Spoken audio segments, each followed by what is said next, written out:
folks, we are back with a brand new spanking edition of Unfinished Business Television.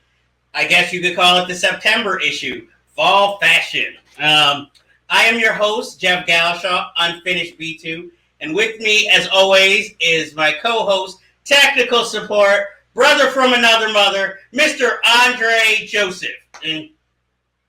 New season, new attitude, let's roll. Yes, let's roll. So, this is, of course, the news and trailers episode. So, we're going to jump right into that. And sorry, I obviously, different background. It is summer. I had to move to cooler lodgings. So, this is not my regular location. But most likely, you'll see me back soon to my regular. And sorry if I start perspiring, but it's hot out there. Okay, so our it's freaking hot. Exactly, it's like ridiculous. We are going to talk about Marvel TV show calendar shifts, which we all knew was probably coming.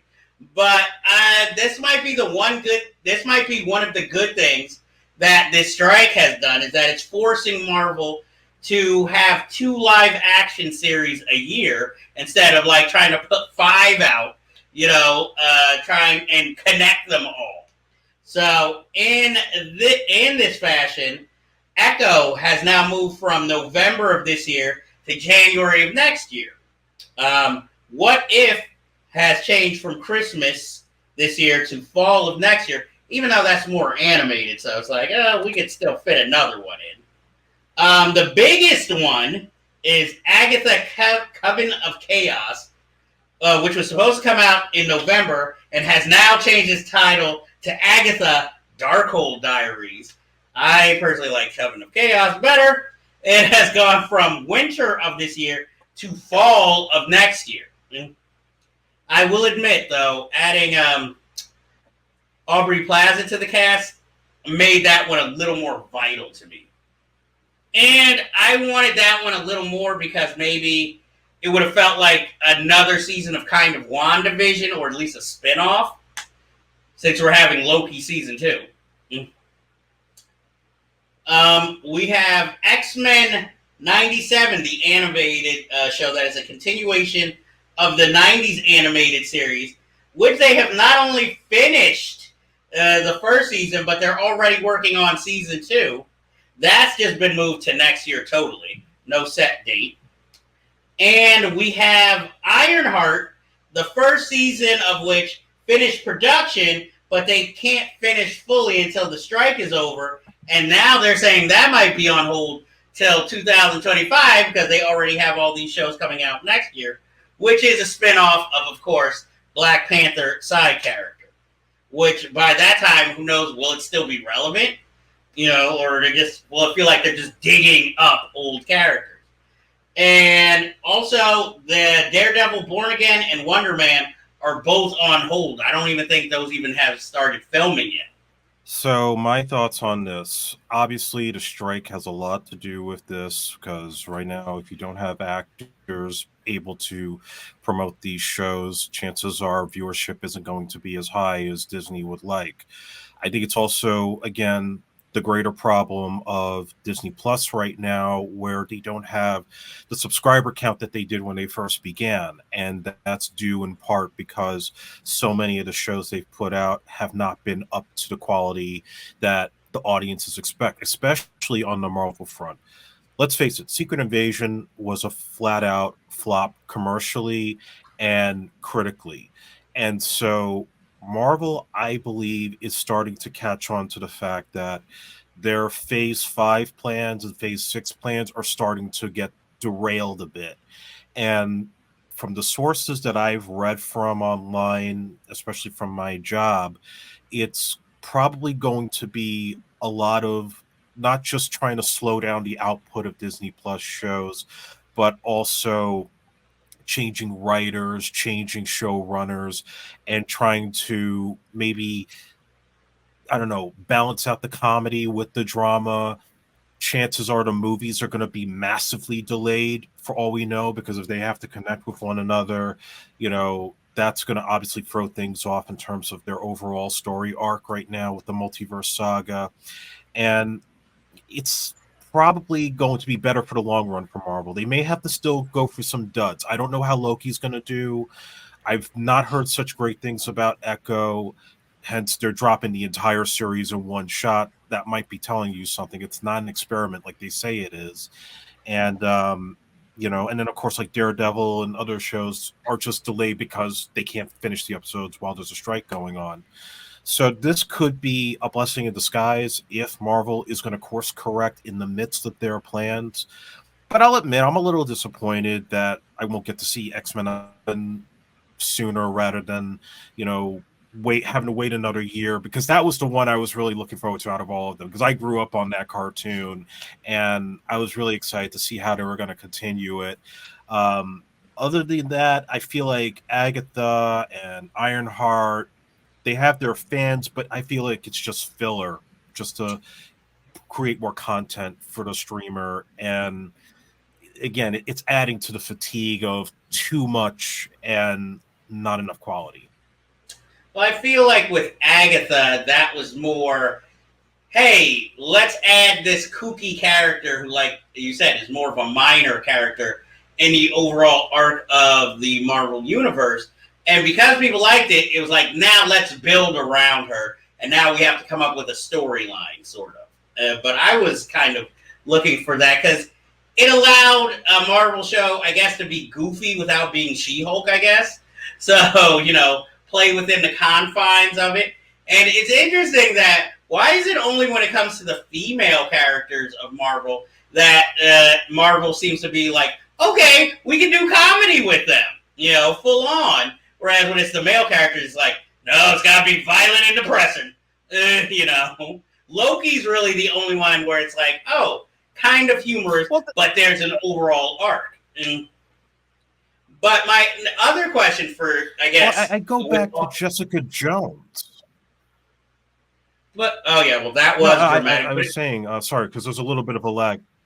Okay. But also, it's sort of like, I'm wondering, with this strike, do you think that maybe we'll actually see Aquaman 2 because they have no choice but to release it? From everything I heard, yeah, they have to release it only because it's like The Flash. It's over $200 million in the hole.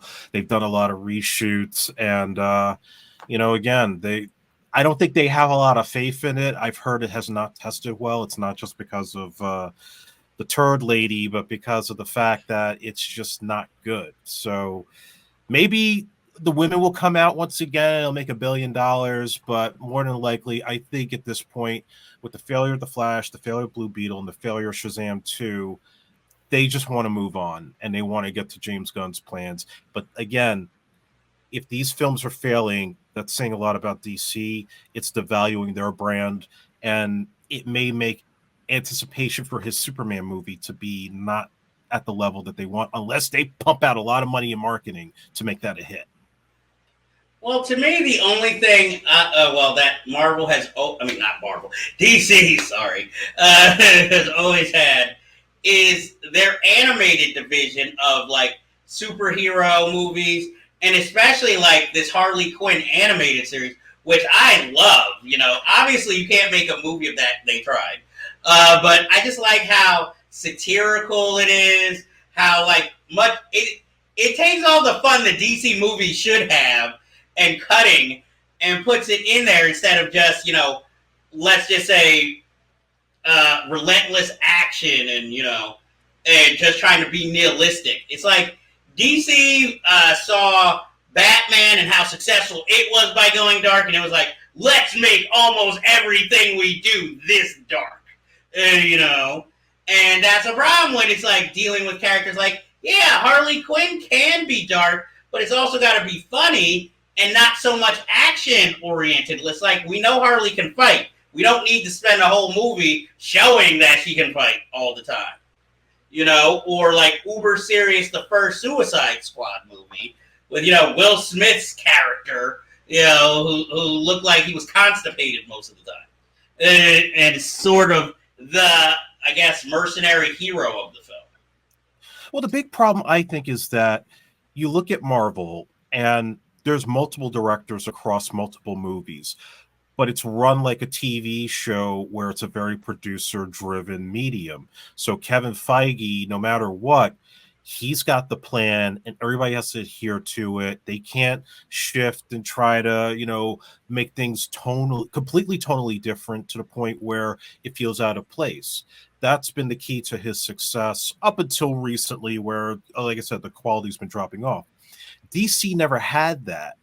It's been okay. Zack Snyder set the tone with Man of Steel and Batman v Superman. They were wanted to go as dark as they could, make it more epic in scale and visually different.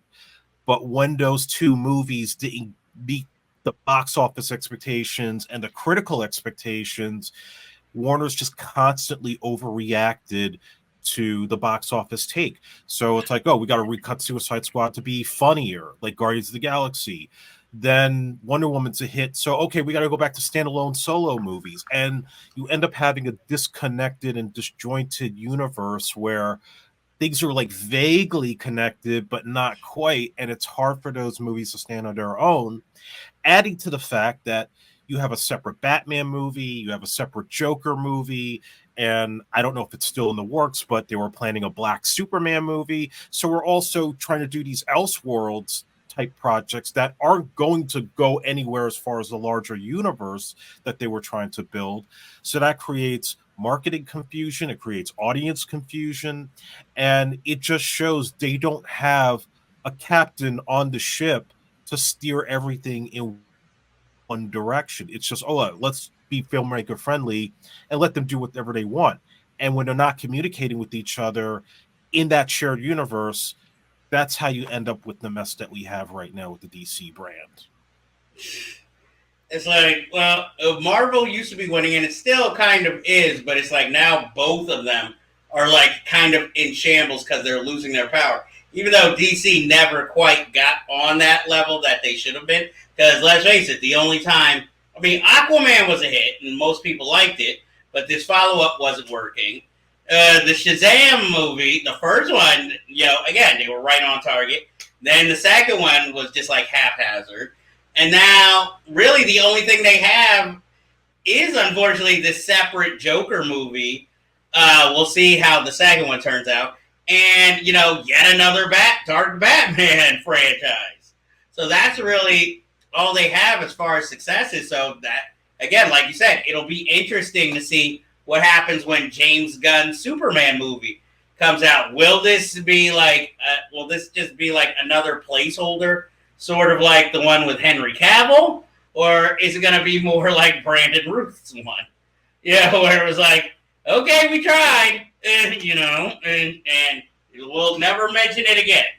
I just wish James Gunn could get a new publicist and stop tweeting.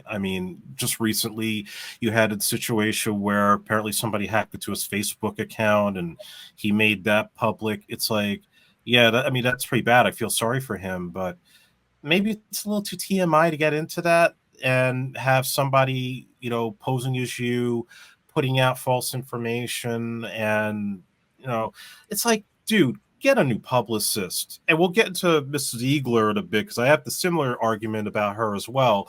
But if he's going to do his plan, just do your plan. Just make your movie. Stop trying to play safe to these fans and give them mixed messages, because that, again, is hurting your brand, is that you are confusing your audience. Well, there's there's a reason why, these executives don't have social media. They, if you hear from them, it's more through interviews with other sources because these things happening. But also, I know James Gunn has always been, he's trying to be of the people. Like, see, guys, I'm on social media too. I'm always going to shoot it straight with you. But it's sort of like that whole thing that people tell new parents. Stop trying to be your child's friend. To be their parent. And this is how, I understand you want to listen to the fans to a certain extent, but are you going to let them dictate every decision you make? I can't do that. The fans won't like this. Oh, I can't do that. The fans won't like that. If you keep doing that, you're going to come to a film where it's so middle of the road, nobody's gonna like it because nobody took a chance and it has no stakes in it, and you're not gonna please everyone. So it's just like, just do what your grand plan is and let's do it, because I want to see the filmmaker behind Guardians of the Galaxy. I don't want to see somebody who seems like they were hired by a studio. Yeah, I think it's one thing that if you're a filmmaker and you're going on social media, interacting with your fans, that is kind of separate than being the head of a production company or being a studio executive, which is basically what he is now, running DC Studios and having to address these fans. Imagine if we had social media during the early 2000s while George Lucas was doing those Star Wars prequels, and if he had social media and had to constantly react to people who were bitching about Jar Jar Binks or bitching about Attack of the Clones, he would probably be driving himself mad. And thankfully he got out before things got worse. Well, see, George Lucas, I feel like, is a separate thing. He's like Steven Spielberg. He knows there's an internet, but he's like, I don't give a shit. I didn't grow up with it. I answer to no one except for these yes men all around me who tell me I'm a genius. And so I feel like Star Wars was going to end up the way it was going to end up either way under his rule. And nobody can tell him it because rightfully so, he can be like, I fucking created it. How are you going to tell me how my shit should be? I wish maybe if I want to paint my house red, but the fans want me to have it green, guess what? I'm going to paint it Jar Jar. Yes, it's like, basically, I feel like some filmmakers out there or some franchise makers out there should have that same attitude. It's like, I created this. How are you going to tell me what I need to do? Like, and a lot of these people on the internet, let's be honest, Jeff. We have our fans, but we also have those share of people who just dislike and troll and say a lot of toxic stuff because they just have nothing else to do with their lives, and that's how they spend their energy. Hence, whoever gives us a dislike is probably just hate watching us, and that's okay, because soon we'll be making some money off of these people. Yes, we have plans coming, but we'll talk about that hopefully soon in the future. But for right now, we're moving on to a new story, but it kind of delves back into this whole DC universe. David Ayer gave a recent interview where he revealed that he rewrote the first Fast and Furious script that I guess kind of made it a little more, more popular. He says like he was the guy who had the idea of adding characters of color because originally it was all Italian characters. And maybe making it more of a like undercover cop 21 Jump Street crime story. Because we all know he loves to bring up how he grew up in the hood, But his complaint is, he wrote the first film, and now we're at 10, but he has nothing really to show for it financially, because, again, he was more of a hired gun.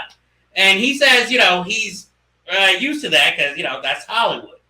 And I can see why. It's like, yes, you did write the first film, but considering part 10 really has nothing to do with part 1 at this point, what do you really expect? But he also noted that, like, making the first Suicide Squad almost destroyed him, I guess because, again, we were talking about, like, how you were saying that certain movies, DC is usually filmmaker-friendly, but apparently when it came to Suicide Squad, again, it was more producer-friendly because, all the dark stuff that he wanted, he had to change or lighten up and then, put in like, oh, let me put in more humor here. Because, that was the whole big backlash at that time. DC's too dark. It needs to be more buoyant like the Marvel films. So I'll start with Fast and the Furious first. I remember when I saw that movie, and then when I saw his name later for Training Day, that I thought that was kind of funny to go from that to Denzel's Oscar-winning performance. So, yeah, from what I read, his contributions were primarily making the movie not take place in New York, where the original article that it was based on was set. He put it in LA. He kind of knew about the gang culture. So he wanted to have that as the basis of the environment for where the first Fast and Furious was made. And for some reason, I'm thinking there was that scene where Paul Walker and the SWAT team go and they arrest the Chinese bad guy in his parents' house. And I thought to myself, they brought David Ayer later to write the SWAT movie. So they probably saw that and said, hey, can you write SWAT for us too? Because that was pretty cool. So that's probably a little bit of a connection there. But yeah, I mean, obviously it's come a long way from not just him, but like Rob Cohen directing that first movie. And it was thought he would do the whole series and he didn't. And now he's doing like that terrible J-Lo movie and that Hurricane Heist movie. And then he got Me Too. So it's unfortunate because I actually did like Rob Cohen for a long time. Same here.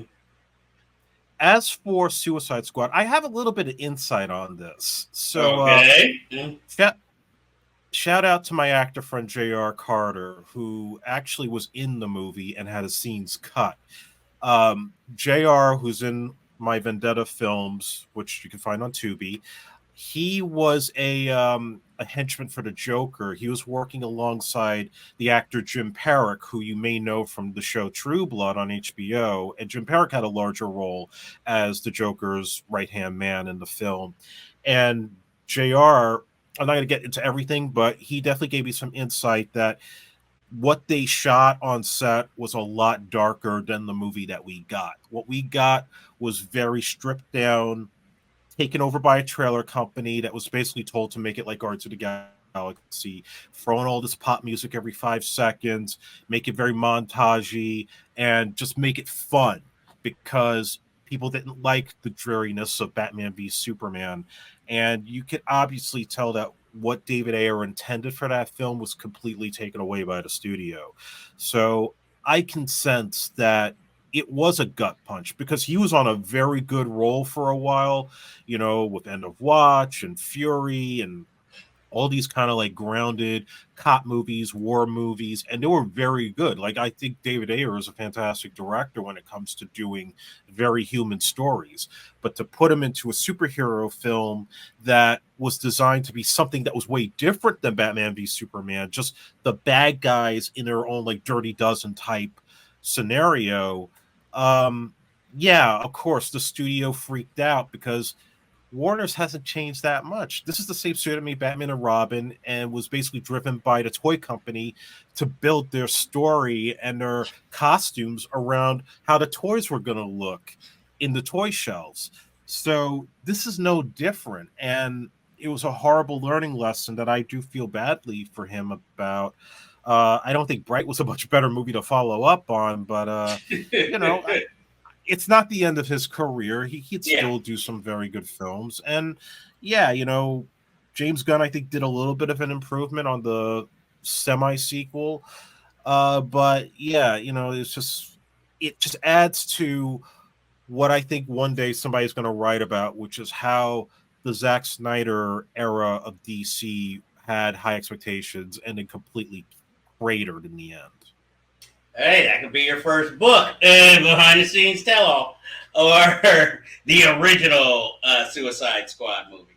I don't know if I want to talk to Ray Fisher though. You're gonna have to. You're gonna have to do it for your job. But I enjoy the work of David Ayer. I'm always interested when he has a project. I can't totally blame Bright on him. That was obviously a for-hire job, so, and it's Max Landis' script, enough said, But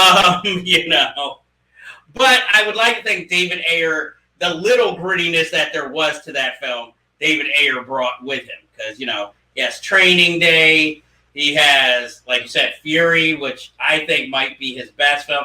I can see why they brought him into maybe Suicide Squad, because like you said, since he has this technical background when it comes to cops, military stuff, and this being a Dirty Dozen type film, but starring the villains, they thought, it's a match made in heaven. But then you get this guy and then tell him, oh, you know what we hired you for? We want the complete opposite. Then it's like, that would be like, hey, let's hire Stanley Kubrick to make this movie, and then tell him, we want a dumb comedy. It's like, well, now what do you want me to do about it? And it's like, oh, and then when it's bad, we're going to put all the weight on your shoulders, by the way. So it's like, thanks. So, okay, moving on to the next story. Trying to stay in the same spirit of things, we have John Stileski, who is the director of John Wick 4. He has decided to reboot, of all franchises, the Highlander franchise, starring Henry Cavill, where he says that if successful, this could lead to spin-offs and will, I guess, kind of be canon because it's going to stick to the same rules as at least the TV series. That is what got me a little worried because I'm like, okay, you're sticking to the rules of the TV series, but not the movie you're basing it on. Well, it is well known. I like the idea of Highlander, so I like the television series. I'm not the biggest fan of the movies, mainly because I'm not a fan of the director of the first two movies. So I'm kind of interested in it. You know me, I'm like, let it be. Let Highlander be where it is. I'd rather see a TV series personally rather than a reboot of the movies. But with, Stileski behind the camera, I at least have maybe a little hope in this project because obviously he can make a damn fine action film. Andre, what are your thoughts on this Highlander reboot? I was never a big fan of the Highlander movies myself. I mean, I thought the first one was okay. I used to watch it when it was on Channel 11 here in New York. And, once in a while it would play on TV. It's not a sacred cow in my view. I know it's got a cult following, but, now that I hear that it's not a flat-out remake, but instead it'll kind of be something of a continuation, that's probably an okay thing. I think that actually would, if they could do it in a way that it respects the fans while also telling a new story that might be accessible to a larger audience, and I think it's got a shot. And Chad Stileski is a very good director, as we've seen with John Wick. So if he could kind of bring that style with all the swordplay in it, then I would definitely check it out. And Henry Cavill definitely needs a push right now because, he got screwed over big time by Warner Brothers. I just wonder, is it going to be a hard R where we're going to be seeing some beheadings like the first movie, or we do a TV series where we see sword swipes and then just the body drop, sort of 13th Warrior style? I think it's going to be PG-13. I wouldn't be surprised. I'm already predicting Russell Crowe if they decide to try and do it like Highlander for the Sean Connery role. Yeah. And, the man likes to chew a scene. Either him or Nicolas Cage. You need a scene chewer for that. Unless we're going, or maybe Sharito Copley because he kind of needs work. But he's not exactly. It's Keanu. That would be interesting. See him play a different type. Like have him be happy in a movie. That would be different. Yeah, bring him out. Hey, if they can afford him, I mean, he has the director relationship with him, so why not? But if anything, I'd go for Keanu as the villain and something a little different. And so, but that's me. And the next story we have, Tron Ares, the third in the Tron movie series, has been delayed because of the strikes, even before it has even been filmed. This film was to star Jared Leto. Yeah. I thought Tron Legacy was actually pretty decent, so I would have preferred maybe a follow-up to that instead of having to switch the main actor just because everybody thought his acting wasn't great and you go with Jared Leto. I mean, that already turns me off to it. Well, I think with Jared Leto, it kind of goes with, well, this film's going to be stylish and avant-garde, so who do we call? The actor who considers himself that, Jared Leto. Though, like you, look, I like the first Tron movie. It's okay. I don't love it. Second movie, same thing. It was like, I don't know why we need a sequel, but okay. And it wasn't that bad, I like the effects. I love the soundtrack. If anything, that's the one thing I remember from the movie by Daft Punk was the soundtrack and score. I'm like, okay, I'm sure, depending on price, it'll probably get made. I'm hoping it's not another Mobius where it's a project where it's like, oh, I'm kind of interested, and then you see the results, and it's like, never mind, because it's not the director coming back either who did the second film, Joseph Kalensky. So that's why I'm like, Top Gun money, he's good. Yeah, I mean, maybe I'd be a little more excited if he came back because I know what to expect. But it's like, Jared Leto, why didn't you just tell me Miles Teller was going to be in the lead? Or, here's a crazy idea. We digitally put Val Kilmer in the movie. And then have his son do the voice. I'd actually be down with that. See? Yeah. I'm telling you guys need now, to call so me. I'd be okay with it.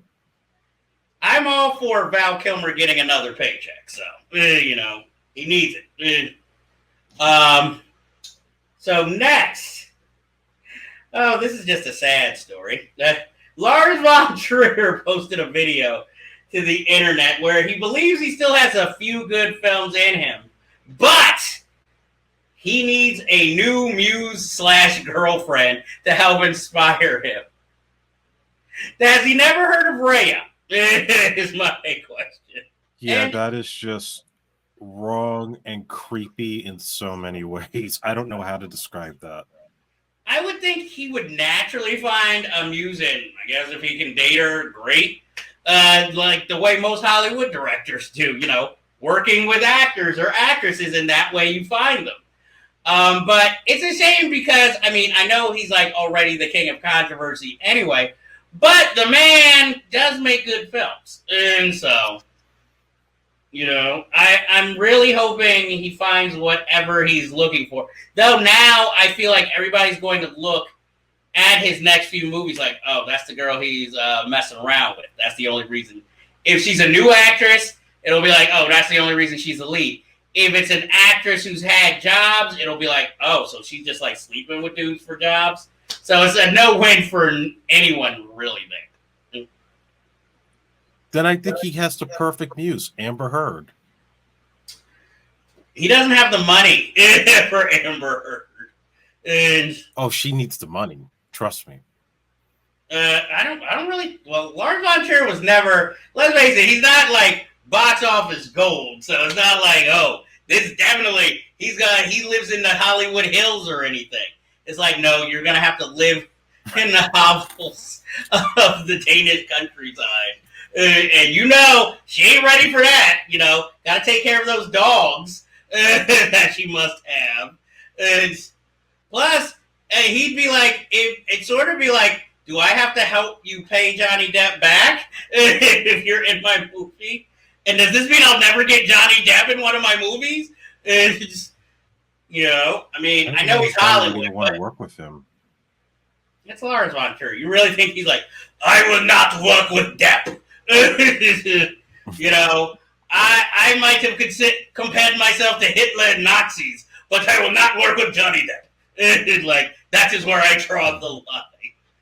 And even though I have fuck tattooed on my knuckles. It's like, yeah, I don't think Lars von Trier seems like he'd still work with Shia LaBeouf. So I really don't think he has a thing where he's like, oh no, I don't work with that guy.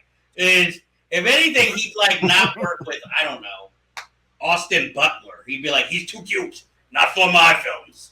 He'll steal all the chicks, And he's too edgy. Yeah, when I look at Austin Butler, I'm thinking that dude's got edge. He was in a Hannah Montana episode, but we'll talk about him later in the show anyway. Next, we have, this is right up your alley, Bond casting. Aaron Taylor Johnson, who seems to be one of the front runners for the job, is very coy about whether he got the job or not. Yeah, he's been listed as a potential front runner for Bond. he could probably pull it off. I mean, they are looking to go younger with him, and they want to have a different style to fit today's audience.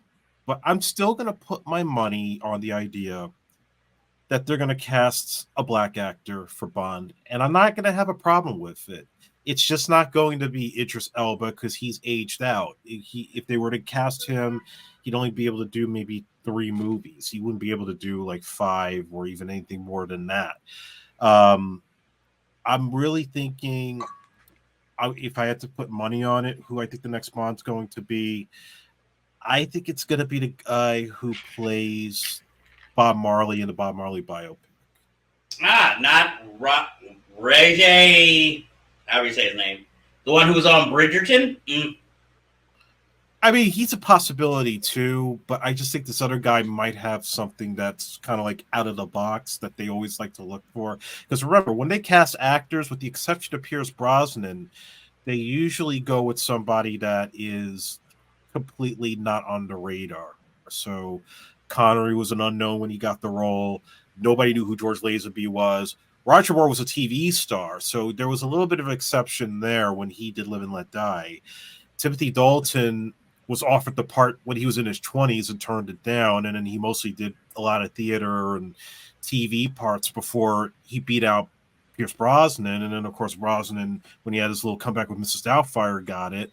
And Daniel Craig was just a character actor before Bond. So it's definitely going to be somebody that's not an A-lister, if I have to guess. Well, then I guess it'll all really depend how well Craven does, whether they really offer it officially to him. And there's no script yet. We haven't even announced who's writing it. There's a writer's strike, so it's not like, hey, we got such and such. Once this ends, Yeah. I mean, well, no offense. That'll be interesting to guys like me and you, movie fans, but the general public will be like, oh. So unless it's like Quentin Tarantino, that's the only time they're going to pay attention. Or Phoebe Waller-Bridge, who some might remember from Fleabag, But I have nothing wrong with Aaron Taylor Johnson being Bond. I hate to say it, I still look at him and think James Bond Jr., though, because I still remember him, playing all those teenage roles. So it's just like, now you're a man and playing James Bond? You? I'm getting old. I'm getting to that. This kid's going to be James Bond? We're all at that point now. Like, we've had the adults to look up to, and now Bond's our age. That's just doesn't sit right with me as a fan. Yeah, it's like, wait, somebody my age is doing this? Just bullshit.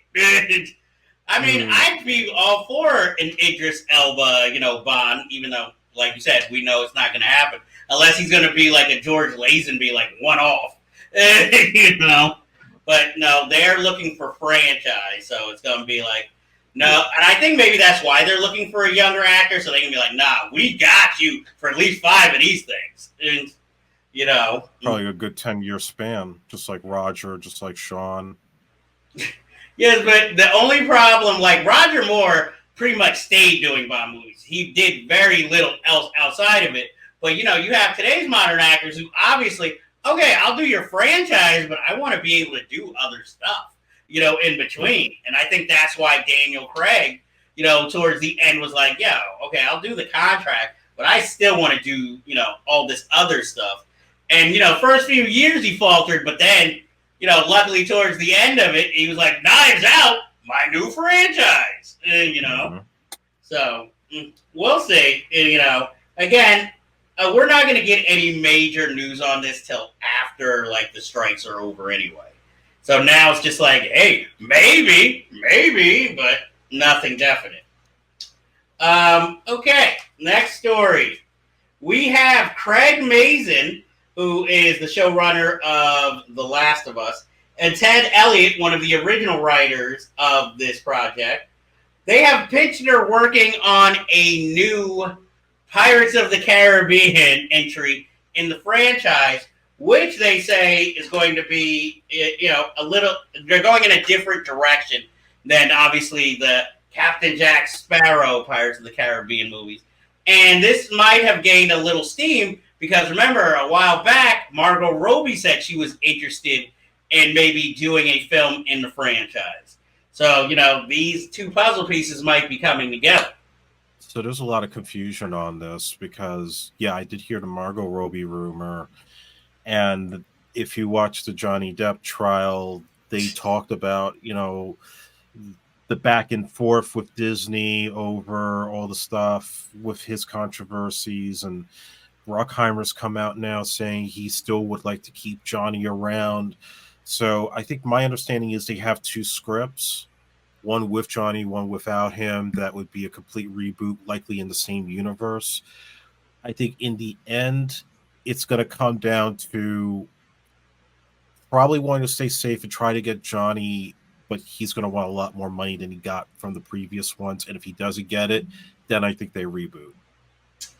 No, we shall see. I mean, it's not one of those franchises where I'm like, I need another one. I mean, I wouldn't mind another pirate movie. They're so few and far in between. Just like Westerns, except even less so. Because, again, whatever the production is, you got to do it on the water. And the last voyage of, Detmer was obviously not going to be the pirate film anybody wanted to see. It doesn't look like a swashbuckling adventure.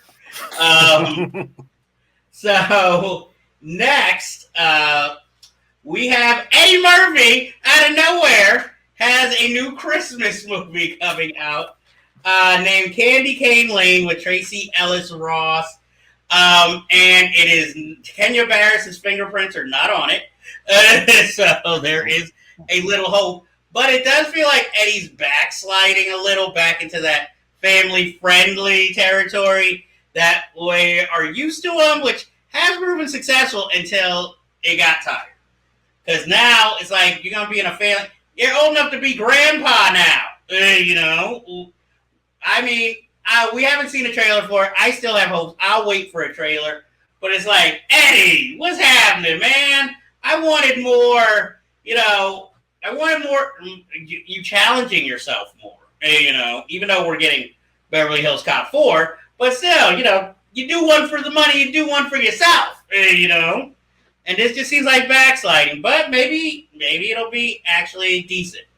Yeah, this definitely says to me that we're not going to get Cop 4 till next year. So they're going to put this out, and then maybe we get Cop 4 maybe in the spring or the summer if we're lucky.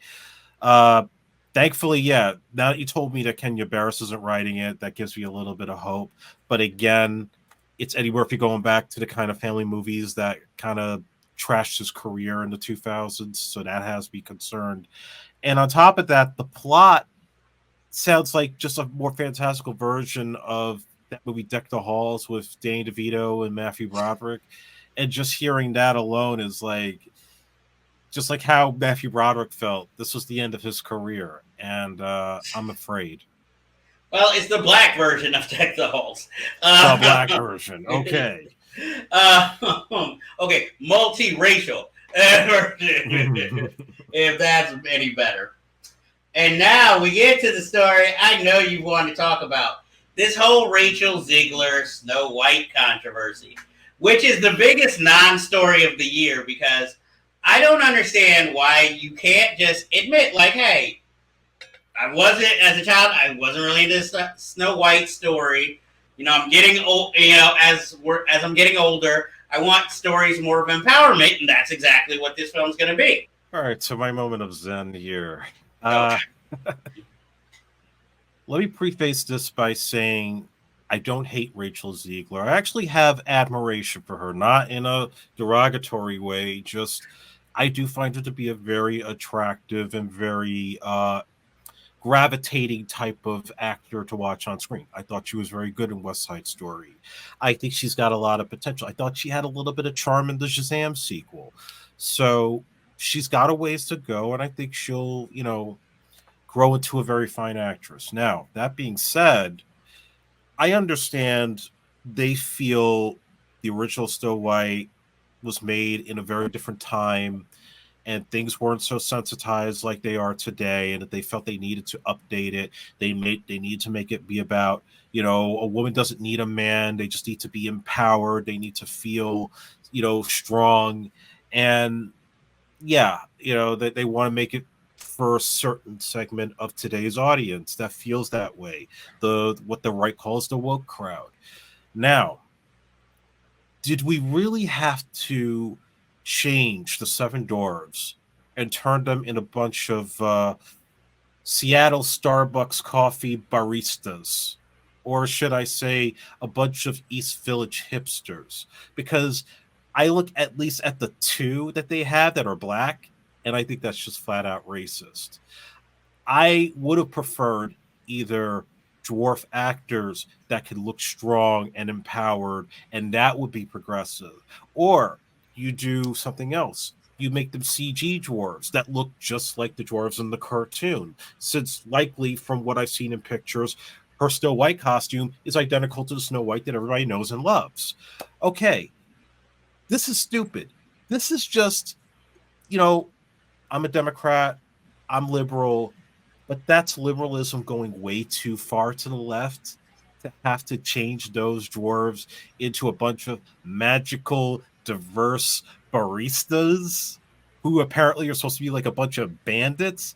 What the fuck were they thinking when they wrote this? Oh, by the way, Greta Gerwig wrote this. So she just made $1 billion on Barbie, and they think she can put her magic on this as well. Well, let me tell you something, Miss Gerwig, who I still don't understand why you did that Arthur remake when you could do so much better with your career at that time in 2011. This is a movie that you shouldn't be having to deviate from the original. Okay, you don't have to make Snow White, a woman that's desperate for a man's attention. It doesn't have to be that, but it definitely needs to be something that is accessible to young girls that may not always have to feel the need to become a strong female world leader. Okay. Yes, I would love a female president one day. I'm honest about that. I always have women in my life that I look up to and admire, who I think that are fine actresses, fine politicians, fine people in their environment, in their community.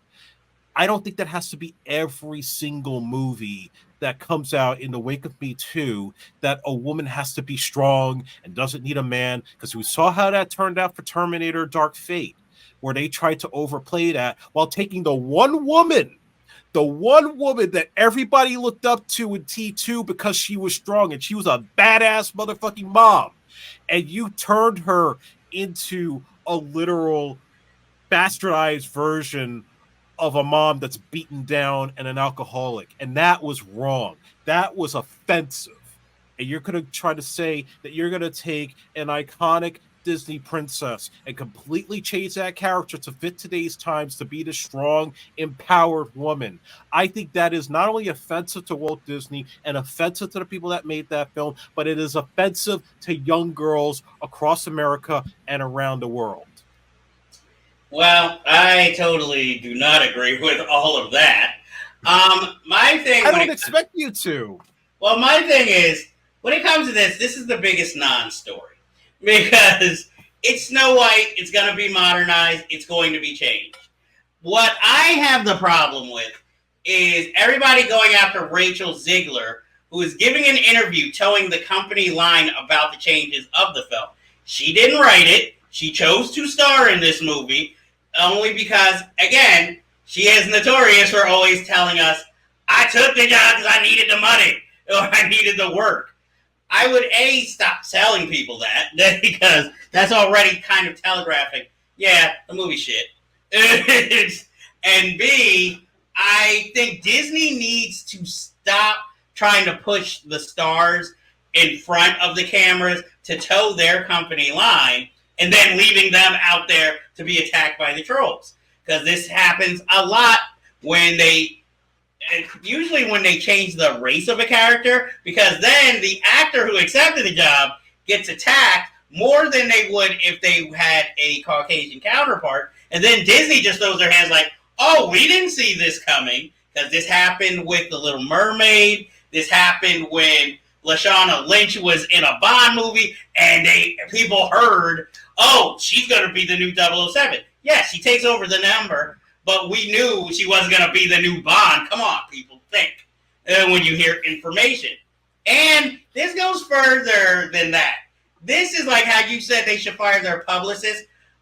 Publicists can only do so much. My thing is, I understand celebrities have to have social media to stay relevant, and they might want to like let their fans know certain information, projects that are coming up. It's used for advertising. But there's also this thing of, hey, stop talking. Like, you can turn your comments off, so stop getting into a dialogue with your fans when you know, especially when it's going to be a negative one. That was my first position. This doesn't go for Rachel Ziegler. This goes for another actress who we're familiar with from Fresh Off the Boat, who, when the show got another season, infamously tweeted, "Oh, I am so upset that Fresh Off the Boat got another season, and now I can't do this movie I want to do." Whereas, why would most of the people who follow you know you from Fresh Off the Boat, and obviously they supported that series and wanted another season, and you're like kind of spitting in their face because you want to do a movie. And then, basically, I mean, she's still acting, but her star power dwindled after that. And it just made me think, do you not have friends that you could tell this information to? Internet is not your friend.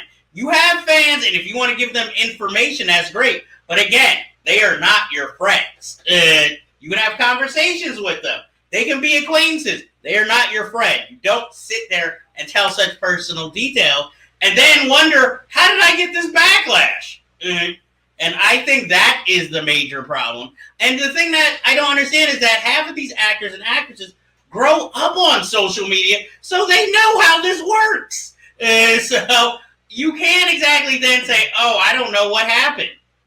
You had social media before you were a star. Shoot, you have Insta models out there who know better, and they don't really put out anything other than pictures. That is my feeling on this whole. On something. Okay, go ahead. Mm-hmm. Yeah, no. What I was going to say was, like, I go back to Little Mermaid and the backlash with Hailey Bailey getting cast as Ariel, and everybody flipping out because they gender swapped her. I personally didn't have a problem with it because of the fact that it didn't matter what the race of the mermaid was. It's a mermaid. So as long as she had the essence of Ariel from that cartoon, it didn't matter. Now, there are a lot of people who flipped out because Rachel Ziegler, who is Latina, was cast as Snow White. And again, no problem with it. Not because I like Ziegler, but because, she, if we're right, she probably captures the essence of Snow White as they're going to depict her. Despite maybe trying to make her into some empowered leader or however way it's going to go. But my biggest problem, again, is with the Seven Dwarves, or now the Seven Baristas, because of the fact that they thought it would be offensive to have 7 actual dwarves playing the 7 dwarves. And yet, I'm like, no. It would have been more empowering if, we've already have enough big franchises that have checked boxes with diversity. But the little people in our community, they could use some strong dwarves on screen that are not a bunch of jokes, but people that we can look up to. And I know for me personally, I'd love to do a movie with a dwarf and make them look badass and make them look empowered on screen, because I think they're awesome. And they should be just as respected as any other human being on this planet. And I'm dead serious about that. Okay. And I think the most offensive part for me of this movie is that Gal Gadot is in it. So, I got 2 words for you. Warwick Davis. Or the guy from Bad Santa. Tony something. I can't remember his last name. Yeah. You could have easily checked the box off with him as, like, Sleepy or Dopey. Or my thing is, even if you don't want, at least put some dwarfs in there. Hornswoggle from the WWE, and he complained about the fact that they didn't have any dwarves except for one, and I don't even know who the hell that is.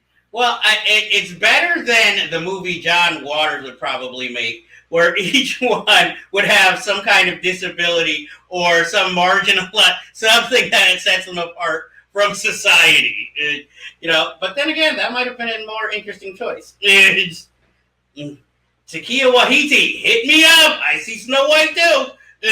You know what? He would have been a better choice than Mark Webb. Yeah, nah. Let's face it. I don't even think Takia Waititi's like, yeah, I want to do that. I've got soccer movies to make. I got a TV show. I'm dating Rita Ora. If it does not involve a Kiwi or a Native American, I'm not interested. Anyway, for our next and kind of last story, unfortunately, we have to go to our rest in peace. I'm going to hold off on the big one till the end, or the one that is more movie related. But one must acknowledge that wrestler and actor Terry Funk has left the building. He has left us. And most of us, if you weren't a wrestling fan, most of you might remember him from a little action cult movie named Roadhouse, starring Patrick Swayze, where he was one of, I guess, the main henchmen in the film. I knew of Terry Funk before the movie, but I thought he was so much cooler for having been in, Roadhouse and sticking the character by playing a heel in that movie too. Obviously Texas born and bred.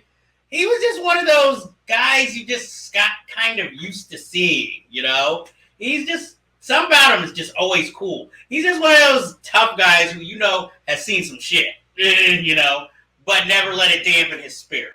Yeah, Terry Funk, man. The first time I ever saw him wrestle was in '94 when I started really watching wrestling regularly.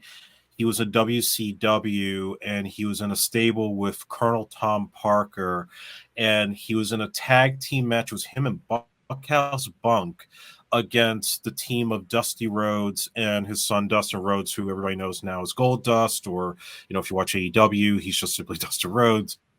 And that was my first exposure to him, not knowing he was a wrestling legend. Only over time, through reading the magazines and watching old tapes, did I see how big of a deal he was in the NWA and Mid-South, and the legendary feuds with Ric Flair, and of course the ECW with Mick Foley. And I could definitely say firsthand, I've had the privilege of seeing Terry Funk wrestle live on more than one occasion. I saw him at Nassau Coliseum in '97 with one of my former friends and my dad, and he was in a tag team match with Mick Foley, and he was doing this gimmick Chainsaw Charlie, so he was wearing a mask, and it was obvious it was him, but they wanted to play it up like he was a different character, and my friend outed him, and supposedly, I think he kind of noticed, so we when the show was over, we tried to skip out before, he tried to start looking for us. And last time I saw him, me and my friend, Mr. Albert Albanese, who I'll shout out to, we saw him at ECW One Night Stand in 2006 at the Manhattan Center, and he was in a tag team match. I forget who he was teamed with, but it was against Edge and Mick Foley, and he burned a barbed wire bat and hit Mick Foley over with it. So for that to be my lasting memory of him was well worth it, because that guy, he lived and died with everything that made him such an icon, and I think he went out like a badass. So my hat off to him, just as a legend, as an icon, and as a man, because he was one of those guys you legitimately did not want to fuck with. Yeah, I mean, hello, we had the name Terry, but also the last name Funk, which makes him cool. And he was always one of those wrestlers who would go more for the extreme when it came to matches. He was somebody who definitely bled a lot and broke a lot. Oh, yes. But he was always, and again, he was just cool. He was, for movie fans, he was like the Tommy Lee Jones of wrestling. It might not have been the friendliest, but he was always a badass, and he was going to bring it. And I just want to also add one anecdote, too, about Terry Funk. He actually was the fight choreographer for the street fight at the end of Rocky V. Interesting. It's just like Stallone watching wrestling one day. I was like, give me that guy. And, well, rest in peace to Terry Funk. You were always a legend in heart and mind and always will be remembered. And we have to say, this actually was mentioned while we were ending our last bunch of episodes, but legendary director, icon director, William Friedkin passed away recently. For those of you who might not know, he was the director of The Exorcist. He directed The French Connection, To Live and Die in L.A., Bug, more recently, Andre's Favorite Killer Joe with Matthew McConaughey. And actually his last film, The Caine Mutiny, will air on Paramount Plus and Showtime. He was a very outspoken man. He didn't mind giving you his opinion on any and everything that he was asked about. He had been through it all. He kind of was like Peter Bogdanovich, known for those kind of scarves that he liked to wear. He was definitely a badass. And, I mean, he directed Cruising, the infamous Al Pacino movie. And you can find a clip of him kind of insulting Al Pacino when somebody asked him a question about, well, Al Pacino said, and he's like, Al Pacino, don't you ever fucking tell me anything Al Pacino had the nerve to say. So he was that kind of outspoken director. After his death, I finally watched Bug with Ashley Judd and Michael Shannon, which is a very interesting film. It's not my favorite movie he made, but it was effective because I noticed, like, towards the end of his career, he tended to like to write or more direct films that were based on stage plays and trying to make them a little more visual and add, I guess, a little more life to them, which I admire. He also directed the 12 Angry Men TV movie remake on Showtime with Tony Danza and Michael T. Williamson. Was that did Jack Lemmon star in that? Yes, he played the Henry Fonda part. Okay, because I remember both. Look, 12 Angry Men is a classic. This one paled in comparison, but it was a nice try. I will give it that movie. And I watched The Brinks Job with Peter Falk, which was a kind of a for-hire job for him. Not the greatest. I still haven't seen Deal of the Century. But, you know, you have To Live and Die in L.A., one of the greatest car chases of all time. French Connection, one of the greatest car chases of all time. Kind of wish you would have made French Connection too, which was not a horrible movie. Actually kind of pretty good, but notoriously, him and Gene Hackman did not get along. So, I mean, it's just one of those guys who you always... Oh, how could I forget? Sorcerer, his remake of Wages of Fear, which is equal, or for some, might be better than the original with a Tangerine Dream soundtrack. He likes his Roy Scheider, I can tell you that. Like I said, there's so many stories. I read his autobiography. He's just like that guy you wanted to hang out with, and no matter what he said, you were just amazed and could just listen for days. There's plenty of his interviews actually online, with Nicholas Winding Refn, with other journalists and other directors. I kicked myself because I could have seen him talk about Sorcerer after a screening, but I didn't. I had to work, so I didn't get a chance to. Our cohorts, Edwin Samuelson and Eric Cohen, actually got to go and see him speak after that. And that's just one of those, I kicked myself for not going. Yeah, I mean, you pretty much said it all. French Connection, Exorcist, To Live and Die in L.A., everything that guy did was just incredible and memorable. And just the realistic style that he took, especially in those earlier films, the way that French Connection was shot like a documentary, since he had a documentary background, and the choppy editing approach that he took that really gave it kind of a jarring feel. Exorcist being one of the scariest movies of all time. Sorcerer is criminally underrated as a movie that I think more people need to see, because that is an instant classic of its time. And To Live and Die in LA, it almost complements Miami Vice in a lot of ways, that kind of MTV style mixed with the sort of cool cop movie feel of the 80s. And this was like William Peterson's first major starring role, and playing a hero that's not exactly squeaky clean. He really knew how to do actors really well on screen. And yeah, the later stuff in the 90s, like Blue Chips, which I actually kind of enjoy. I said that one. Jade, those were like for hire. His wife was running Paramount. She was just giving him whatever assignments nobody else wanted. I forgot Jade. But you see, that's the thing that I always admired about him. Not just that he was so outspoken and honest, but that every one of his movies felt different. There was never the sense that he was putting his stamp onto something like a lot of directors do. They like to have their trademarks and their hallmarks and their cinematography and who they cast and things like that.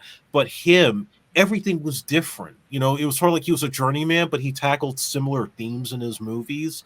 And yet he excelled at all of them, except for comedy. Deal of the Century was the one he disowns. But in terms of horror or a thriller or just a good straight up drama with a lot of conflict, he was your man. And I'm going to miss him dearly, because that guy was working till the end. True.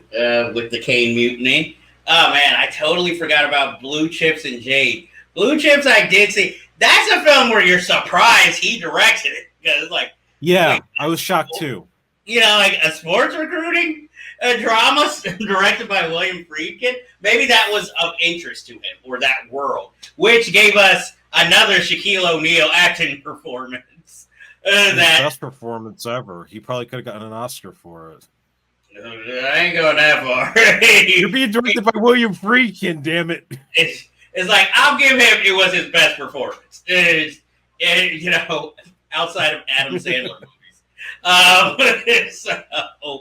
But yeah, William Friedkin, because like I said, it's sad that he passed, but whenever you think about him or his career, you can't help but smile, He's one of those directors who I think and hope will go on the legendary wall, next to your Hitchcocks, your Kubricks, or because he's definitely a very heavily noteworthy director. He's had more, I would say he's had more than one or two films that are excellent and must-sees. I mean, he made John Pankow look cool in a movie. So, just think about that. So, rest in peace to William films that Friedkin. weren't successful, he was very good. Yeah, so I'm like, rest in peace to William Friedkin, his family, and his legacy. And that is our news, portion of the show. Now we get into the infamous trailers. We'll talk about teasers first, then get into the recently released trailers. First off, let's talk about the teaser that was actually released today.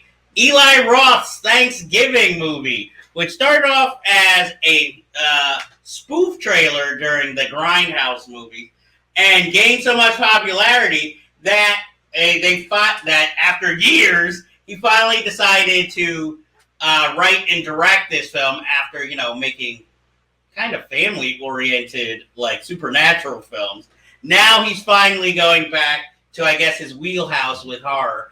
And judging by the trailer, it's about time, because this looks like a tried and true slasher film from the 80s, a little more modernized, and especially with tackling the one holiday that most movies aren't made about, Thanksgiving.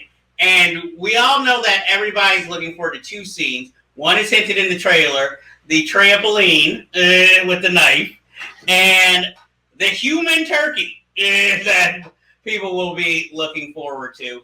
I feel like this is what the movie he should have made after he made Hostel 2, personally, rather than trying to like remake Death Wish and the house with the clocks and the walls types of movies.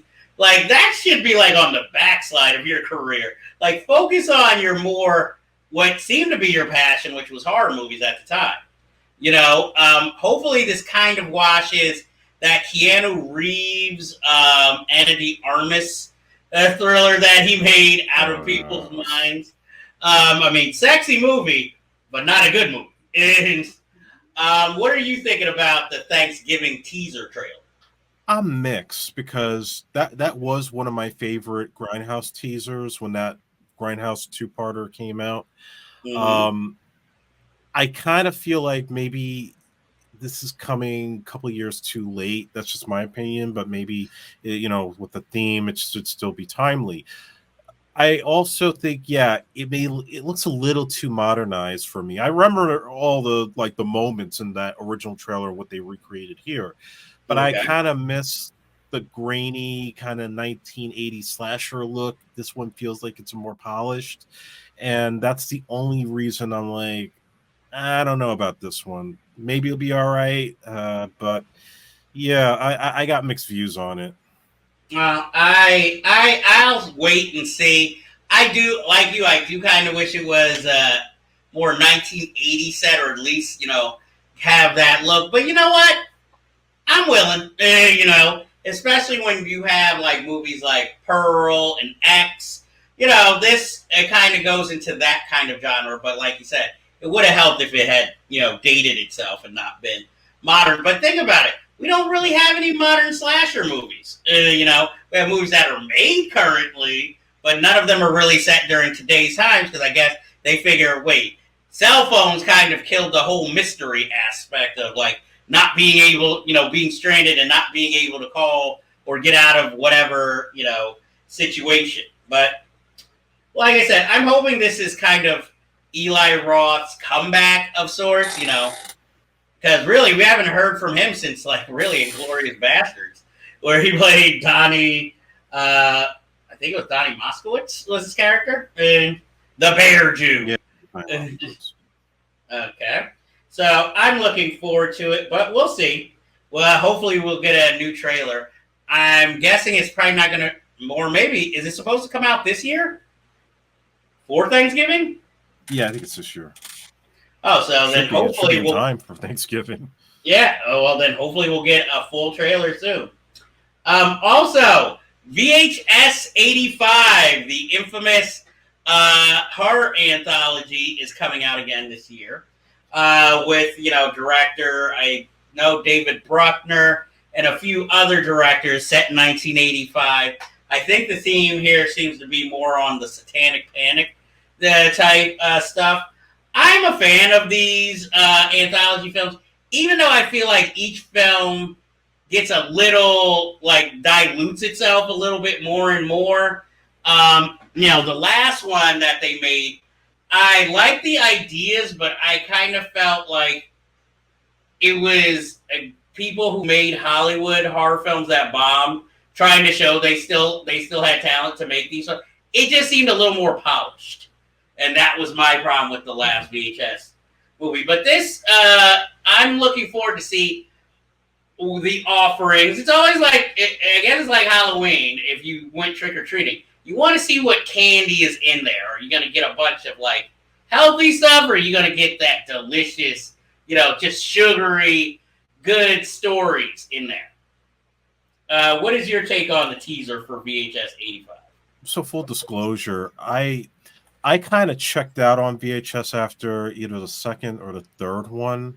So there was some in between I didn't get to see. But this one actually did kind of hook me because of the 1985 setting. So you're using those early VHS camcorders from that period. And just like you, I'm curious of what the offerings are. And it seems like it's going to be a mixture of things of that period that will, look like the 80s, so that's all I gotta say there. Okay. Next, we got the trailer for the Bradley Cooper epic, written, directed, starring Maestro, about Leonard Bernstein, the composer. This movie has a little bit of controversy because a lot of people are saying that with him having the prosthetic to add to his nose seems a little in bad taste and I guess anti-Semitic. But you also have to keep in mind the family did sign off on this film and his portrayal, so I'm sure they don't have a problem with it. So why should we? I think if anything, it's just more distracting than anything. Rather than making me decide, oh, this isn't going to be good, or oh, this is racist in its own way. Because if anything, you could also accuse the movie of being kind of colorblind because his wife in real life was Spanish, and in this movie he has Carey Mulligan, an Irish actress playing, or Scottish actress playing that role. So when there's a ton of Spanish and Latina actresses out there that he could have given a chance to in this role, he didn't. I don't know what the whole thing behind the casting was, so I'm not, again, there's only a teaser, so I can't say fully. But, I mean, it's okay. It looks like, Oscar bait, and he's staying within his wheelhouse of musicals or music-based films. Yeah. I guess I'll check it out eventually, but no, I'm not. The teaser did make me say like must see. How do you feel about the Maestro teaser or any of this content? I mean, I'm not totally familiar with Leonard Bernstein's work. I mean, I'm aware of him, but not like a fan. Okay. Believe it or not, the nose controversy, seeing a trailer didn't really bother me. It actually looked pretty natural to me. I mean, unless some work was done to smooth it out in post-production. Otherwise, I mean, yeah, it feels like almost like a complimentary project to Star is Born. It's that same kind of very natural feel. Of course, it's shot in black and white, and it's him, and it's his another magnum opus of sorts. So yeah, it's not something I'm like dragging my feet out to see, but I would check it out. Yeah, another musical love story, in other words, that spans time. We also got the teaser for Ferrari, starring Adam Driver, Penelope Cruz, directed by Michael Mann. It's not as exciting as Ford versus Ferrari trailer was when it first came out, but this looks like it'll be interesting. And Adam Driver, again, playing another Italian character in an Oscar bait movie, after Gucci, But this actually looks pretty good. I mean, just the suits alone, just like impressive. He changes his look. It's Michael Mann, so I already have faith in it. A lot of fast car driving. And I love Ferraris, even though I know I will probably never own one. I like it better than the Lamborghini. But I am totally in for this movie, more so than Maestro. So I'm hoping Michael Mann knocks it out of the park because it's got to be better than Black Hat. Yeah, I remember seeing the trailer and thinking, thank God he stopped using those digital HD cameras because that was getting annoying. It really wasn't. After a while, like after Collateral, it wasn't working for any of the other movies he did after that. So it's nice to see him go back to film, which is where he really excels. And the Ferrari thing is actually kind of full circle because, Miami Vice made the Ferrari pretty famous with Sonny Crockett driving the Ferrari Spider, later the Testarossa. So this feels like, yeah, now he's really going to dig deep into the history of it. It looks good. I look forward to that driver and the. I'm waiting for Jerry Bruckheimer's produced Lamborghini movie, if this movie's a hit, and directed by Michael Bay. Next, we have David Fincher's next film for Netflix, The Killer, starring Michael Fassbender as, I think you can guess what, the killer. And we see his methods, his methodical methods in his job, his tips of like how he kills, what, like how he hides in plain sight. This kind of reminds me of that 1950s film or 60s film, Les Samurai, sort of, where again we're like going along with this killer on his job, and seeing the methods, and it's more seems like a stylistic character study than actually having a really big story. But I mean, it's David Fincher, so I'm in. Yeah, Michael Fassbender and David Fincher together, and it's a thriller. I'm totally down for this. I don't know a whole lot of what's happening in this movie, but just that visual style, the sort of, I guess, the cold atmosphere of it.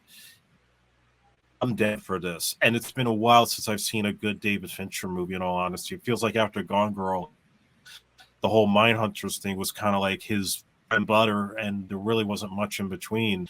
I mean, I saw Girl Dragon Tattoo, but I wasn't crazy about it. So this is almost a nice turn. And he's working with Andrew Kevin Walker again. Yeah. 7 and The Game. So nice little reunion. All the more reason to be excited. Well, next we have the trailer or the teaser again for the new Todd Haynes movie, May December, with Natalie Portman and Julianne Moore. This seems like it's based on the Mary Kay Letourneau case of the teacher who sleeps with their much younger lover, and then after they get out of jail, they get married and have kids. And Natalie Portman is playing an actress who's going to play her in a movie, who kind of puts herself in their lives, and I guess the line gets blurred. Is she like trying to cause trouble? Is she really innocent in all of this? Is she trying to seduce one of them?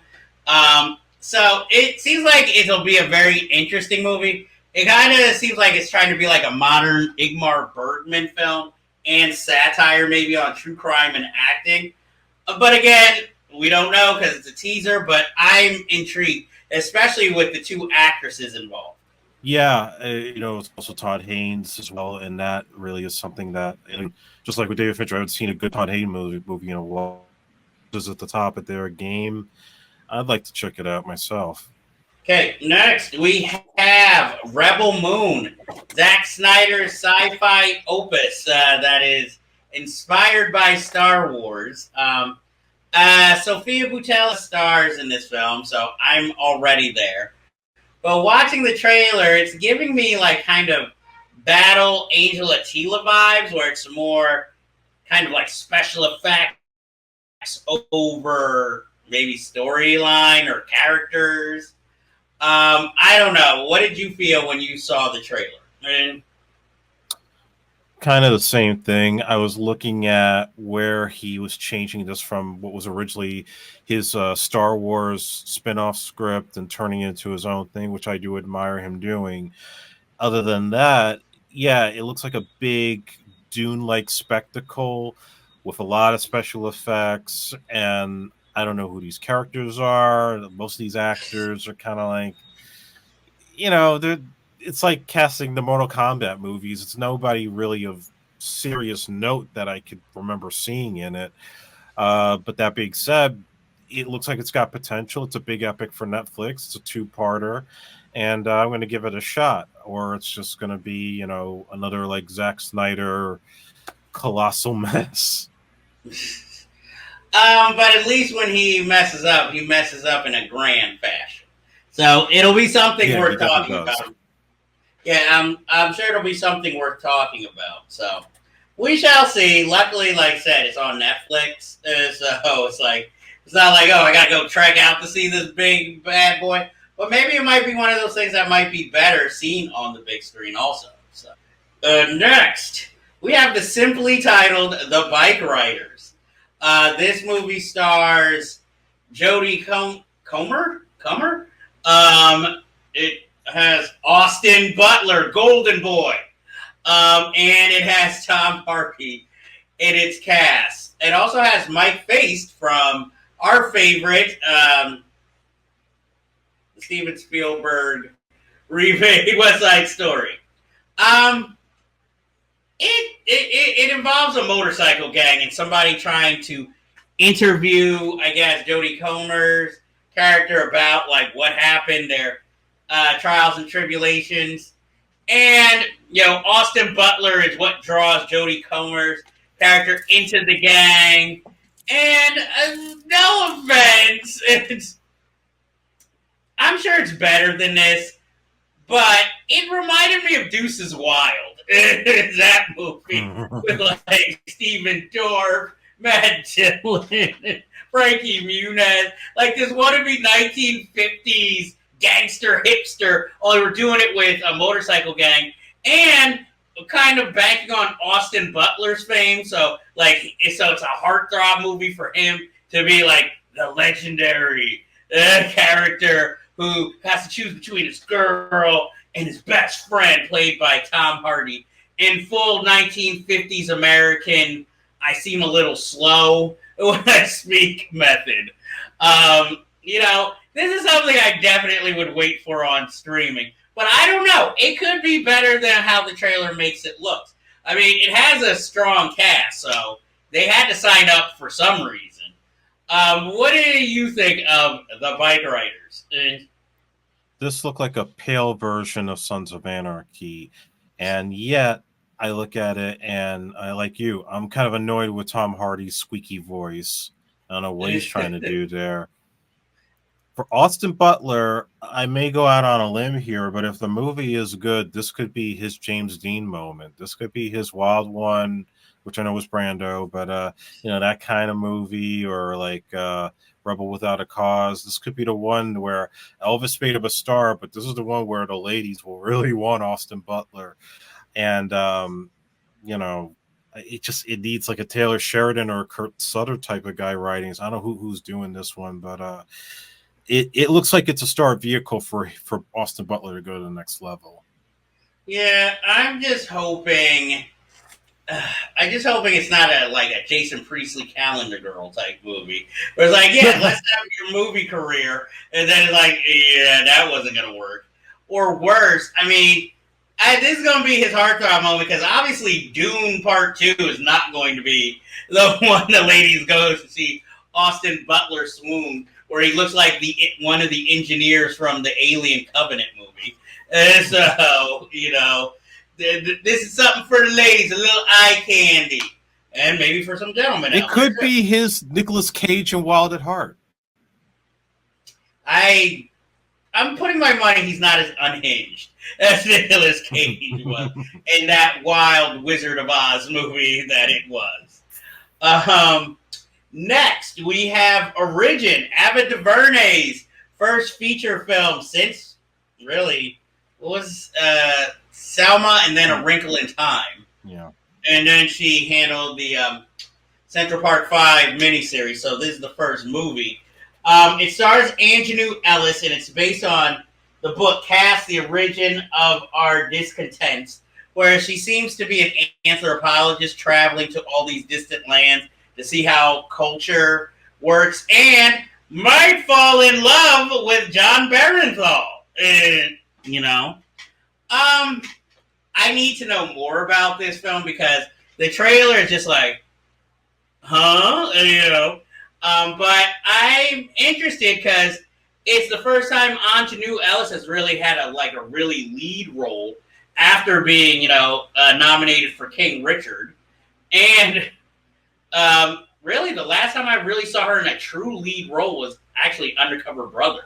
And that was comedic. So here she's getting to stretch her dramatic chops. This could put her on that next level with Regina King of getting, the middle-aged black female roles. I'm hoping that she's been around long enough that she should have been in these types of roles instead of just playing people's mothers, one of the movies we'll be talking about in our reviews. So I say more power to her. And but hopefully the movie's plotline and story is made a little more clear with some maybe new trailers, because I think it seems a little bit more Oscar bait or artistic Oscar bait than anything else, funded by a big studio. I know you're not the biggest Ava DuVernay fan, so I'm wondering, what did you think of the trailer?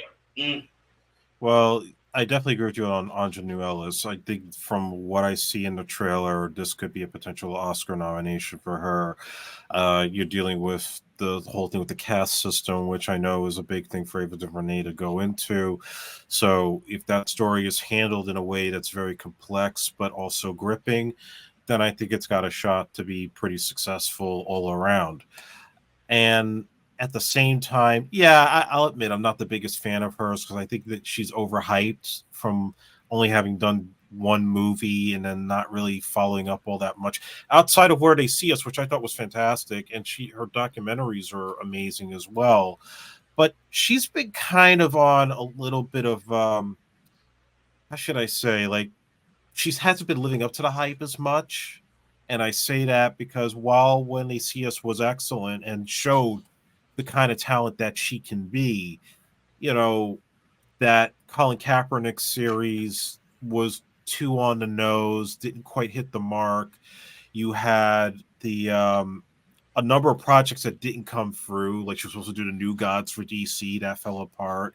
She was going to do the Prince documentary, and then she had a disagreement with Prince's estate, and a couple of other projects that didn't quite come together, and certainly Wrinkle in Time didn't really help her all that much. So this is sort of her, maybe it's the case of she did the big studio movie that was supposed to put her on the A-list. It didn't work out so well. So she's going back to what she knows best and working with people that she's comfortable with. And that's where I think maybe she has a shot at excelling and living up to the hype. If not, she's got a problem.